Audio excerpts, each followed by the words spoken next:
Melanjutkan perbincangan dengan Mas Toto tadi dan juga Bang Viva. Tadi Mas Toto ini sempat bilang kalau misalnya PAN mengajukan nama Erick Thohir mestinya akan lebih adem gitu Partai Amanat Nasional ini. Tapi kalau kita lihat sendiri nih, apakah akan baik-baik saja hubungan antara Koalisi Indonesia Maju dalam hal ini PAN sendiri mengarungi masa kampanye nantinya setelah ini? Seperti apa strateginya?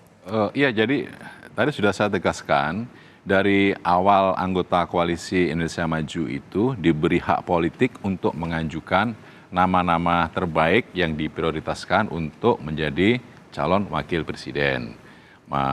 Dari PAN ada Mas Erick Thohir, kemudian dari Golkar ada Pak Erlangga Hartarto, begitu juga dengan partai-partai yang lain.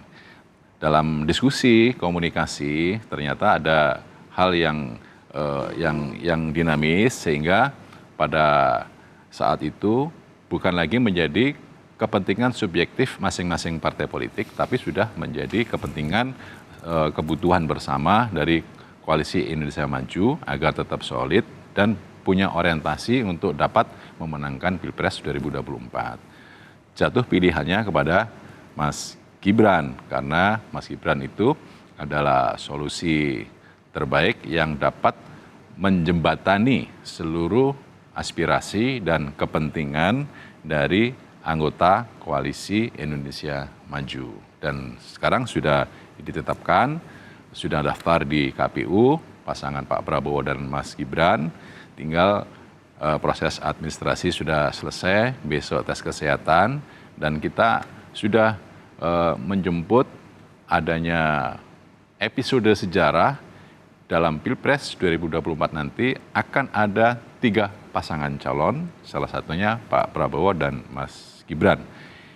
Proses konsolidasi internal itu sudah jauh telah kita lakukan untuk sosialisasi dan mengaktifkan jaringan partai, dan ini menjadi pertanda bahwa kita menginginkan untuk Pilpres 2024 ini potensi menambah suara, akumulasi dari kekuatan partai-partai politik yang berkoalisi ditambah dengan nilai elektoral capres-cawapres, ditambah dengan gerakan mesin dari relawan, tentunya kalau diakumulasikan akan menjadi semakin besar, dan harapannya tentunya di Pilpres 2024 pasangan Pak Prabowo dan Mas Gibran dapat memenangkan pertandingan ini. Oke, Bang Viva, berarti dipastikan solid ya, karena ini sudah bukan kapasitas subjektif dari parpol-parpol, sudah setuju ketok palu bersama. Tapi ini kan dikatakan sendiri oleh Bang Viva sebagai solusi, tapi banyak orang yang mengkritisi. Mas Toto juga tadi mengkritisi juga nih masalah pemilihan Gibran.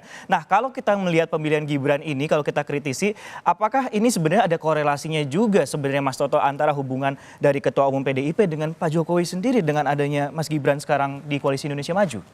Alibi yang dibuat seperti itu. Ketika kita lihat salah satu yang video yang paling sering dibahas ya, dibaca dari monitoring beberapa hari terakhir adalah video terkait dengan misalnya ada gambar Pak Jokowi sedang duduk berhadapan dengan Ibu Mega, seakan-akan lebih dominan Ibu Mega. Lalu kemudian ada juga video pada saat hari ulang tahun PDI Perjuangan ketika Ibu Mega mengatakan terkait PDI Perjuangan, kasihan deh Pak Jokowi kalau tidak ada PDI Perjuangan. Sebetulnya sambil bercanda kalau kita lihat. Tapi apapun itu, andai kata pun memang ada pendukung Pak Jokowi atau Pak Jokowi sendiri misalnya merasa tidak nyaman dengan kondisi itu, apakah ini tepat untuk dijadikan alibi? Kita harus melihat munculnya kontroversi terkait politik dinasti atau pelanggengan kekuasaan ini kan tidak hanya ketika Mas Gibran sekarang dipilih menjadi cawapres. Kalau kita ingat 2 tahun lalu sudah muncul perpanjangan, 3 periode awalnya. Pak Luhut sendiri orang dekat Pak Jokowi mengatakan itu persetujuan 110 juta big data katanya. Sampai sekarang datanya saya belum pernah lihat. Lalu 3 periode survei menunjukkan 70% lebih masyarakat menolak, muncul ide perpanjangan periode. Alasannya COVID. Padahal COVID-nya waktu itu sudah mulai membaik gitu ya. Tapi kemudian isu itu dimunculkan. Apa sih benang merah dari 3 peristiwa tadi? 3 periode, perpanjangan periode, lalu kemudian Gibran yang anak seorang presiden, ini adalah pelanggengan kekuasaan. Jadi menurut saya lebih tepat kalau kita lihat dalam rangkaian lebih panjang, apa yang terjadi saat ini dengan penempatan Mas Gibran, bukan sebuah ungkapan atau respon dari gosip mengenai konflik antara Pak Jokowi dengan Ibu Mega, tapi dari awal memang sudah ada upaya pelanggengan kekuasaan, sedang mencari formula yang terbaik, dan pada akhirnya formula ini yang kemudian diambil. Kenapa? Karena kan pengakuannya juga ada. 7 kali Pak Prabowo menawarkan Mas Gibran, bahkan sampai ke ayah dan ibunya, dan ini menjadi simbiosis mutualisme. Pak Prabowo tidak percaya diri hanya dengan dirinya bisa menang, karena trauma 2 kali kalah dengan Pak Jokowi, mulai pasang billboard dirinya tidak sendiri tapi bergandengan dengan Pak Jokowi, lalu kemudian berujung klimaksnya pada digandengnya anak dari Pak Jokowi. Kalau mau dispekulasikan misalnya terkait dengan adanya konflik antara Pak Jokowi dengan Ibu Mega, kalau kita lihat rangkaian lebih panjang, jangan-jangan, ini spekulasi, awal kekecewaan bukan pada video-video yang sekarang sudah beredar, tapi terkait dengan penolakan PDI Perjuangan atas nama konstitusi terhadap upaya 3 periode atau perpanjangan periode.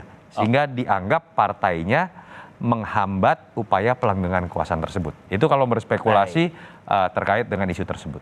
Oke, nanti kita akan lihat bagaimana kemudian formula-formula ini, Mas Toto dan juga Bang Viva. Terima kasih sudah hadir di studio Kompas TV.